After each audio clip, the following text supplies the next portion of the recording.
നമസ്കാരം, press live ന്യൂസിലേക്ക് സ്വാഗതം. ദിലീപിന്റെ നായികയായി ഈ പറക്കും തളിക എന്ന ചിത്രത്തിൽ അഭിനയിച്ചുകൊണ്ട് സിനിമയിലേക്ക് എത്തിയ താരമാണ് നടി നിത്യദാസ്. സിനിമ ഇറങ്ങി 22 വർഷങ്ങൾ കഴിഞ്ഞെങ്കിലും ഇന്നും നിത്യദാസ് എന്ന അഭിനേത്രി അറിയപ്പെടുന്നത് ബാസന്തി എന്ന കഥാപാത്രത്തിലൂടെയാണ്. വേറെയും നിരവധി സിനിമകളിൽ നിത്യദാസ് അഭിനയിച്ചിട്ടുണ്ട്.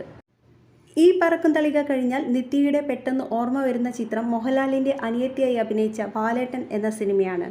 തമിഴിലും തെലുങ്കിലും ഒരേ സിനിമകളിൽ നിത്യ അഭിനയിച്ചിട്ടുണ്ട്. 16 വർഷത്തെ ഇടവേളയ്ക്ക് ശേഷം നിത്യദാസ് കഴിഞ്ഞ വർഷം പള്ളിമണി എന്ന ചിത്രത്തിൽ അഭിനയിച്ചുകൊണ്ട് തിരിച്ചുവരവ് നടത്തിയിരുന്നു. കഴിഞ്ഞ വർഷം തെലുങ്കിലിറങ്ങിയ സ്കന്ദ എന്ന ചിത്രത്തിലും നിത്യ അഭിനയിച്ചിട്ടുണ്ട്. വിവാഹിതയായ നിത്യയ്ക്ക് 2 കുട്ടികളുണ്ട്. സിനിമയിൽ ഇല്ലാതിരുന്ന സമയത്ത് സീരിയലുകളിൽ, അതും മലയാളത്തിലും തമിഴിലും ഒരുപോലെ തിളങ്ങിയിട്ടുണ്ട്. നിത്യദാസിന്റെ മകൾ നൈന മലയാളികൾക്ക് സുപരിചിതയാണ്.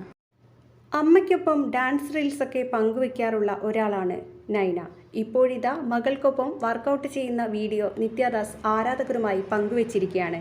ഇതാണല്ലേ ഈ സന്തൂർ മമ്മി എന്നു പറഞ്ഞാൽ എന്നാണ് ചിലർ വീഡിയോയുടെ താഴെ കമന്റ് ഇട്ടിരിക്കുന്നത്. ഇരുവരെയും കണ്ടാൽ ഇരട്ട സഹോദരിമാരെ പോലെയുണ്ടെന്നും ചിലർ പറയുന്നു.